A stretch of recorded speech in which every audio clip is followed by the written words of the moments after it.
My name is Attorney Ryan Boye. Me, along with Attorney Haley, we represent the interests of Mr. Bobby Harnett. Let me say this. Justice. This is about one word.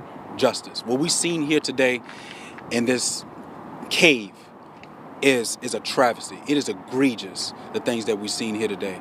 And it can no longer proceed in our community. I echo the sentiments of Mr. Thompson.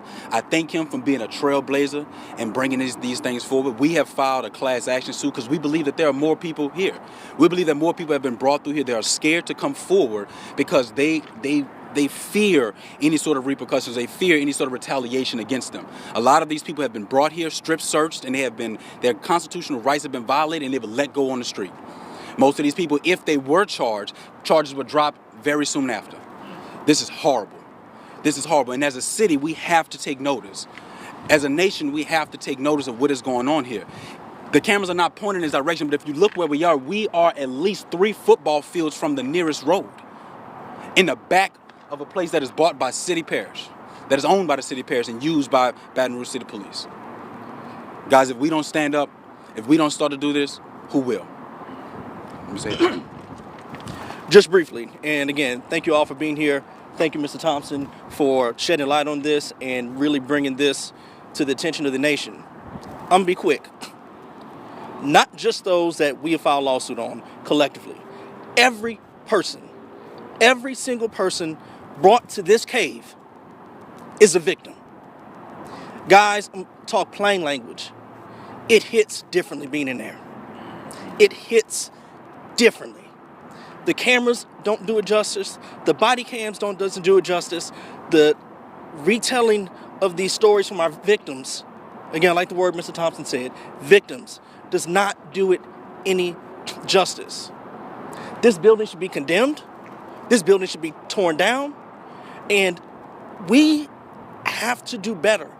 They're spending taxpayer dollars to defend bad policy instead of taking taxpayer dollars to make these victims whole. Why in the state of Louisiana, in particular the city of Baton Rouge, does it take us to go to the ends of the earth to get justice?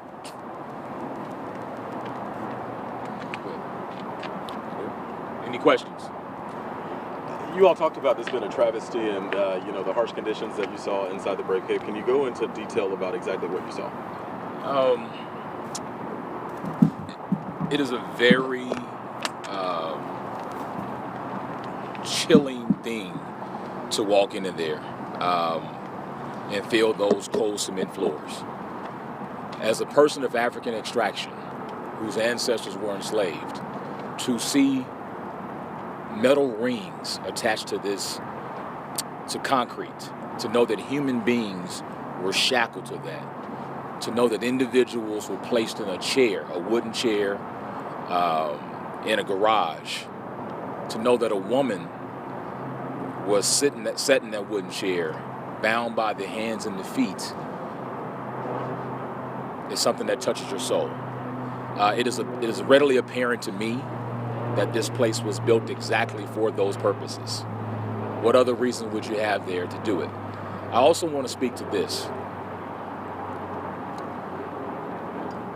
Even if there was a need for someone to be strip searched, the measures that they put in place to give someone honor and dignity while that strip search is happening is not present in there. A small curtain doesn't get it done. So there could only be one purpose for it, and that was sexual humiliation, right? So again, at some point we'll get with the attorneys and we'll decide what portions we're going to release, but it became readily apparent to us in there that it was cold. There's semen in there. There's rings in there, metal rings in there that people are shackled to. And again, became readily apparent to us why this place is built. And that was to what they say before, to flip people, to torture people, to have people's rights, constitutional rights violated. There were a lot of questions about were there cameras inside, were there not? Were there cameras inside? I'll let Mr. Boye answer that question. Were there cameras inside? We counted at least, and correct me if I'm wrong, guys, at least 9 cameras. There are 4 in the main room when you first walk in. in this garage Mr. Thompson described, and he was very polite when he said garage. There's one camera that's a dome camera that sits right above, I want to say, the middle beam. So there are multiple cameras. So there should be multiple footage. We should have everything that we need in our acts and requests for transparency from the city. They should be able to give us all of this footage. So we should not have any problems with that. Shouldn't have. I know that the federal judge kind of said that this facility had to be left untouched, but that was several months after these complaints came to light. Are you concerned that things were added to this place or taken out of this place in that time? It's clear that the Brave Cave was cleared out. The relevant information is going to be lost. It's clear that they did not preserve this crime scene the way they should have. At the same time, there's still evidence of the awfulness that took place in there. On one of the concrete benches, we still saw a children's crown drawings and a children's sticker that had not yet been cleaned up. So we are both frustrated by the fact that they did not preserve what we know would be useful information in establishing what happened there, yet horrified by what they did leave behind. So if you don't have video and you say that the crime scene was not preserved, how concerning is it for you when you have police officials, city officials doing everything they can to hide whatever was going on in there? Ron? I mean, it's very concerning. Listen, what we want is transparency and accountability, and that's what we've been promised, but that's what we keep on getting denied.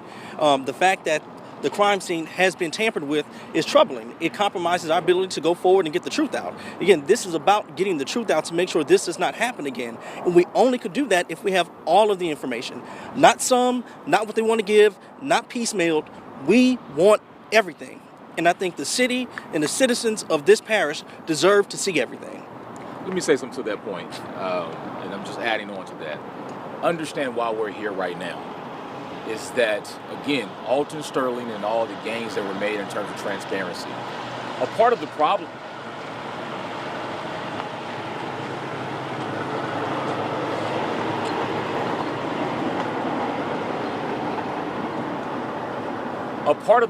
here in all of our cases, and I think I speak for everyone here, is the lack of transparency in footage. Every time they come through that gate here or get close to this torture warehouse, the body camera footage gets turned off. The dash cam footage goes missing. And now they have the city parish telling us that this place here, this governmental building that is operated by the Baton Rouge Police Department, is like a 7-Eleven. And what do I mean by that? Meaning that there's closed circuit television and every 30 days it's recorded over. Professor Frampton brought up a very good point while we were having a discussion today, is that early on, Jeremy Lee's mother made a complaint to the Baton Rouge Police Chief, then Chief Paul. She also sent an email to the mayor's office. In our field, that's called notice. And once you give notice to someone there is possible criminal activity, it is supposed to be preserved. But what we were saying here repeatedly from the officers all the way up to the top government is this lack of preserving evidence. And so it leads one to believe that you're hiding something. So on one hand, you can't say our officers did nothing wrong, but then on the other hand, then say, well, we couldn't preserve it. There was problems with this stuff, and it's not going to fly. And the fact that that complaint was made early on, they were at least aware of an allegation of something going on inside here. Do you think that was by design, that they waited long enough for it to report over? I don't want to speculate, as we say in our field. I don't want to speculate, but it definitely gives one concern. Let me say this: if it's not the policy, it definitely appears to be a custom.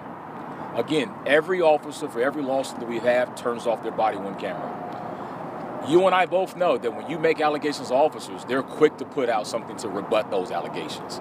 It hasn't happened. They're hiding behind that didn't happen, right? So I suspect that we'll probably start seeing some type of qualified immunity here that is going to be raised by the officers. But again, we wouldn't have to go through all that if there were transparency, if they followed the policy, if you were leaving on the cameras while you're inside, if the 9 cameras in there were actually real cameras and not some 7-Eleven style system. And if you think about it, why have that type of system? You have that type of system to suppress the truth.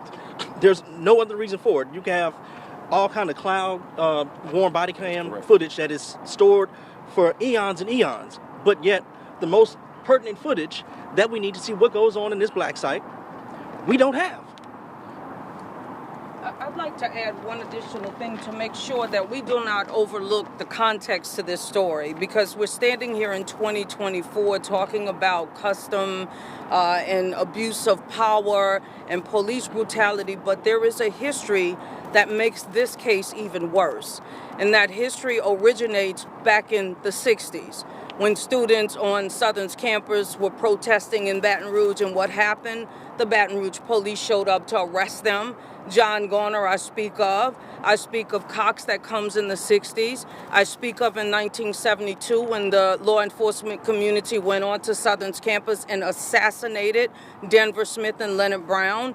I speak of Alton Sterling. I speak of Hurricane Katrina evacuees, only to say that in each one of these cases, there have been findings now. There have been judicial findings saying that this department refuses to respect what the Constitution requires of it. Sometimes it's First Amendment, sometimes it's Fourth Amendment, but in all occasions it has been constitutional.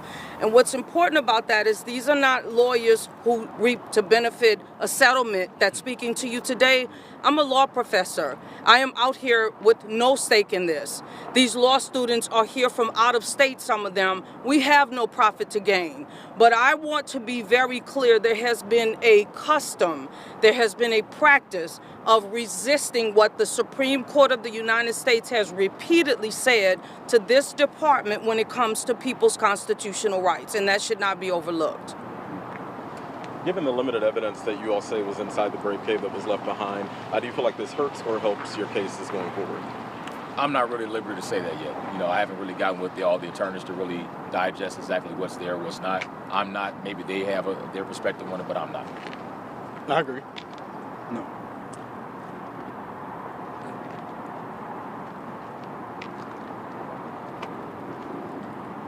I want to echo what Attorney Ryan Thompson said earlier, which is that being inside of that space is profoundly affecting.